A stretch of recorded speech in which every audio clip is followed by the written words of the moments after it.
Hello and welcome. You're watching NDTV. I'm Vedant Agarwal. Our lead story, well, the Lok Sabha first phase campaigning entering its last leg, and the Prime Minister was in Mangaluru, Mysore in Karnataka, where he shared stage with ex-Prime Minister Deve Gowda as well. This is the Prime Minister's first roadshow and campaign in Karnataka. Remember, crucial Karnataka seats go to polls in the first phase itself. So an important campaign, whirlwind tour by the Prime Minister. In fact, earlier he was also in various other parts of South India. He also campaigned on the day the BJP released its manifesto. My colleague Pratibha Raman has more details.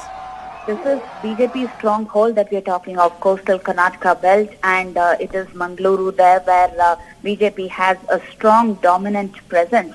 And after holding a public rally at a public meeting at Mysuru, which is Siddaramaiah's turf, the Karnataka Chief Minister, now Mr. Modi has embarked on a roadshow of sorts at BJP's Dakshina Kannada region, and he has been campaigning for BJP candidate Brijesh Chowta and Udupi-Chikmagalur nominee Kota Srinivas Poojary. Now, Brijesh Chowta definitely assumes significance there because we are talking of an ex-army person who is there, who would be contesting the election this time around. And also, the coastal belt is definitely known for a lot of Hindutva ideology as well as the Modi wave.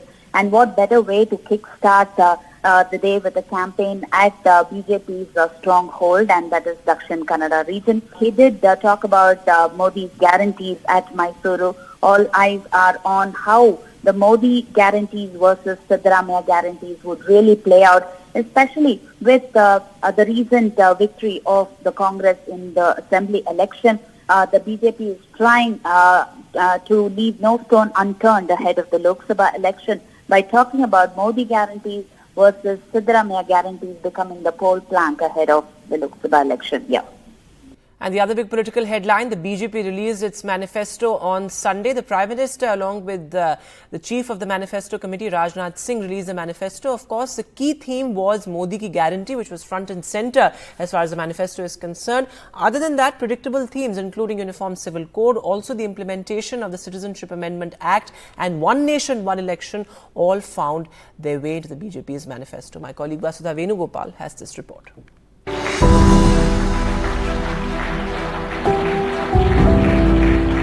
Prime Minister Narendra Modi releasing BJP's manifesto on Ambedkar Jayanti 5 days short of the first phase of polling on the 19th of April.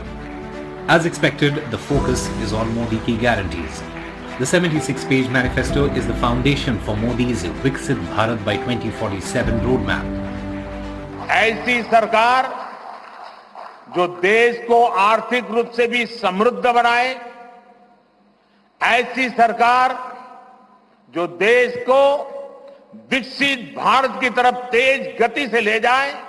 आज आपने देखा है कि भाजपा का ये संकल्प पत्र, भाजपा का ये मैनिफेस्टो ऐसी ही एक सरकार की गारंटी देता है। The party's manifesto Sankalp Patra, released 9 days after the Congress released its Nyay Patra. It shies away from promising financial goals and presents a roadmap for India for next decade. The Prime Minister said work on manifesto will begin immediately after results. Bhajpa के संकल्प पत्र पर 4 जून के नतीजे के बाद तुरंत तेजी से काम शुरू हो जाएगा। सरकार पहले ही 100 दिन के एक्शन प्लान पर काम करना प्रारंभ कर दिया है।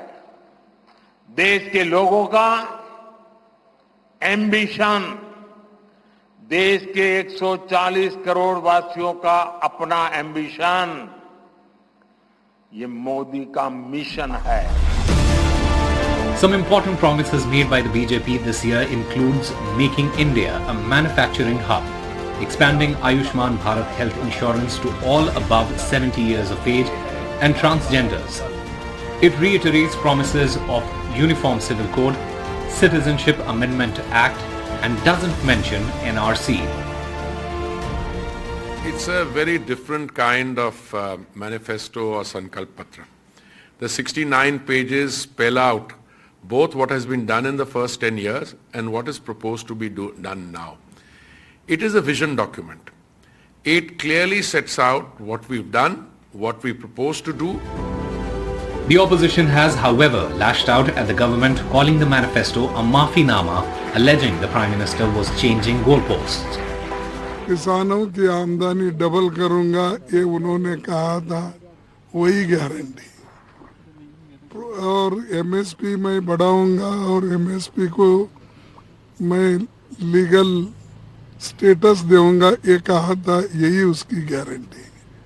और अपने कार्यकाल में उन्होंने ऐसा कोई बड़ा काम नहीं किया जो सारे देश के जनता को, युवाओं को, किसानों को उससे लाभ हो। When Modi promises something, we know that everybody in this country know that he is not going to do it, because earlier all his promises he has not done, he has not kept up.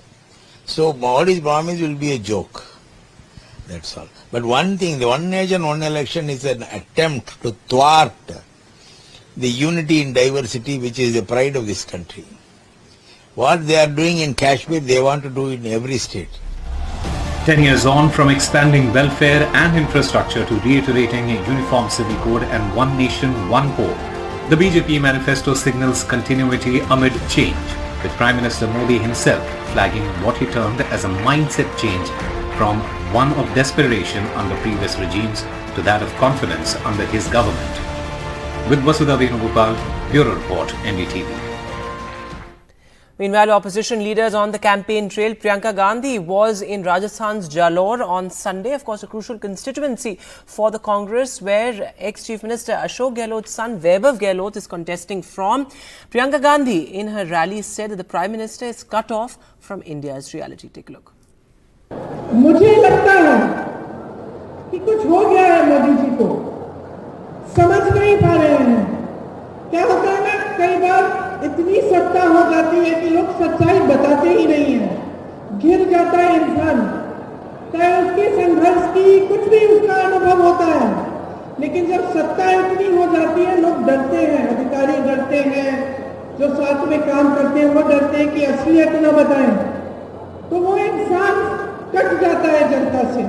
तो मुझे सचमुच लगता है कि Modi ji cut चुके हैं देश की जनता से। Meanwhile, BSP Supremo Mayavati launched her poll campaign from Saharanpur on Ambedkar Jayanti on Sunday. Of course, Saharanpur again an important seat for the BSP there. The BSP had won 3 seats, remember, last time from Western Uttar Pradesh. This time, Mayavati is eyeing a consolidation of the Muslim and SC votes, but important messaging there as well, with the campaign being launched from on Ambedkar Jayanti, in fact. And now the other big international headline. Well, tensions in West Asia after Prime Minister Benjamin Netanyahu now is convening a war cabinet after Iran said the attack is over. In fact, Israel in its earlier response had said that we are not against the people of Iran but the Republic of the Islamic State. The big question now, will Israel retaliate? In fact, an important development, Indian External Affairs Minister S. Jaishankar also spoke to the Iranian Foreign Minister. He also took up the release of 17 Indian crew members, remember, who were on board a ship, a cargo ship that was taken over by Iran. Jaishankar went on to say that they discussed the current situation in the West Asian region. He stressed the importance of avoiding escalation and exercising restraint and returning to diplomacy. But take a look at how the situation panned out on Sunday. The biggest attack by ballistic, cruise missiles and drones in military history, almost completely absorbed by Israel's defensive shield. Damage on the ground limited, with no loss of life reported so far. This retaliatory attack marks the first time Iran has targeted Israel directly from its own soil, and comes 13 days after it alleged that Tel Aviv had destroyed its consulate in Damascus.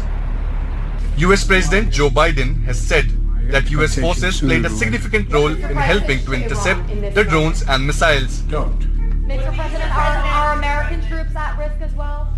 Significantly, Iran has now indicated that it does not want to escalate the conflict. این عملیات از نظر ما خاتمه یافته است و قصدی بر ادامه این عملیات وجود نداره، اما چنانچه رژیم صهیونیستی اقدامی رو علیه جمهوری اسلامی ایران چه در خاک ما و چه در مراکز متعلق به ما در کشور سوریه یا جای دیگری انجام بده، عملیات بعدی ما بسیار بزرگتر از این انجام خواهد شد. Israel though says that the confrontation with Iran was not over yet, but has not directly stated that it will respond with missile or airstrikes of its own. המערכה הזאת עדיין לא הסתיימה, אנחנו צריכים להיות ערניים וקשובים להנחיות צה"ל, להוראות פיקוד העורף ולהיערך לכל תרחיש. יחד עם זה, את הגל המשמעותי ביותר, הראשון, בלמנו ועשינו את זה בהצלחה גדולה. Iran and Israel have been at loggerheads for decades. Tehran has long been backed by armed groups such as Hamas and Hezbollah around the region that target Israel. This is an unprecedented attack by the Islamic Republic of Iran on the state of Israel. Multiple thresholds have been crossed here that have not been crossed before. And I think it is correct to say that we're going to be looking at a new Middle East in the future. Meanwhile, the impact is likely to be felt on global crude oil prices as well. The first part is if it does subside and there's no, in the sense of that geopolitical hotspot and all of that tension, then one would say that the market may look at a $3 or $4 rise to the upside as far as a premium, and then it might just evaporate out. But if there was to be some form of retaliation, as Israel possibly is entitled to do, then that could change the total landscape in the sense of supply, the disruptions through the Strait of Hormuz, and all the impact that that would cause globally to energy prices, which could certainly ramp up significantly from here. India has expressed its concerns about the conflict and called for an immediate de-escalation. According to reports, there are more than 18,000 Indian citizens in Israel. The attack has mostly been received positively by the public in Iran, as hundreds rallied in support of it. On the other hand, Israeli Prime Minister Benjamin Netanyahu said soon after the attack that Israel will win. All eyes will now be on Netanyahu as to how or when he chooses to respond. With Vishal Vivek, Bureau Report, NDTV. هدف ما در دفاع مشروع صرفاً تنبیه رژیم اسرائیل هست. ما به دنبال هدف قرار دادن افراد و پایگاه‌های آمریکا در منطقه نیستیم. Well, last night Iran launched a barrage of missiles and attack drones across the Middle East towards Israel. This was a dangerous and unnecessary escalation, which I've condemned in the strongest terms. Thanks to an international coordinated effort which the United Kingdom participated in, almost all of these missiles were intercepted, saving lives not just in Israel but in neighbouring countries like Jordan as well. The RAF sent additional planes to the region as part of our existing operations to counter Daesh in Iraq and Syria. I can confirm that our planes did shoot down a number of Iranian attack drones, and I want to pay tribute to the bravery and professionalism of our pilots flying into the face of danger to protect civilians. So West Asia on the brink. With that, we'll take a short break now. News continues on the other side.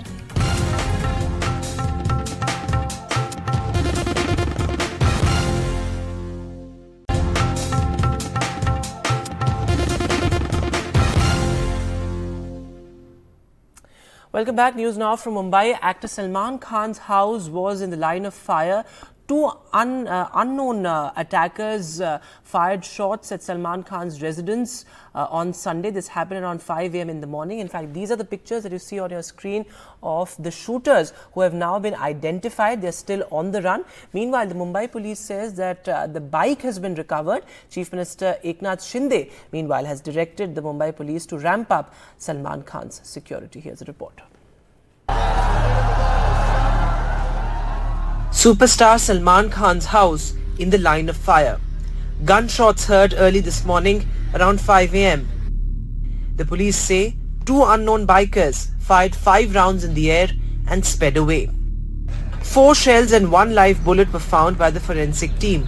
The attackers are still on the run, but sources say their bike has been recovered. सुबह 5 बजे की घटना है। बाहर road पर हवाई firing करके 2 bike सवार उसके बाद बाइक पर भागे थे। उसके हिसाब से एफआईआर रजिस्टर हुआ है और हम सारे एंगल से इन्वेस्टिगेट कर रहे हैं कि आरोपी को हम जल्दी से जल्दी पकड़ें। 2 बाइक सवार थे और जो आप बता रहे हैं तो जो बुलेट्स है खाली केसेस हैं, खाली केसेस हमें मिले हैं। तो that is part of forensic authentication. क्या मार्क्स हैं वो फॉरेंसिक टीम्स ऑथेंटिकेशन के बाद कंफर्म कर सकती है। हमारा पहला एम है कि आरोपियों को हम जल्दी से पकड़ें। Soon after, the Chief Minister dialed the actor and directed the police to increase his security. Salman घराबाहेर जो गोळीबार झालाय ते दुर्दैवी प्रकार आहे। मी स्वतः सकाळी 7 वाजता पोलीस आयुक्त, लॉ अँड ऑर्डरचे अधिकारी यांच्याशी स्वतः बोललो। सलमान खानच्या सुरक्षेची काळजी घेण्याच्या सूचना दिल्या आणि मी स्वतः सलमान खानशी देखील बोललो। त्यांनाही दिलासा दिलेला आहे। कुठल्याही प्रकारे कायदा हातात घेणाऱ्याला पाठीशी घातलं जाणार नाही, त्याच्यावर कठोर कारवाई होईल। ज्यांनी केलंय त्याला आमचे पोलीस तात्काळ पकडतील। Last year, after threat given to actor Salman Khan by gangster Lawrence Bishnoi, Mumbai police upgraded the security of Salman Khan by Y category. Apart from that, Salman Khan also bought a gun license and a bulletproof car for his security. After the incident which happened today morning at Galaxy apartment, Mumbai police is investigating into this matter also. Mumbai police has created 15 different teams to investigate in this matter. Mumbai police can also investigate in Lawrence Bishnoi angle also. With cameraman Santosh Palwankar, Parasdama for NDTV 24/7, Mumbai. And moving now to political news from the national capital, Arvind Kejriwal's plea against the Enforcement Directorate will be heard by the Supreme Court on Monday. Remember this after the High Court setback for the Delhi Chief Minister. He had moved the Supreme Court challenging the Enforcement Directorate's arrest.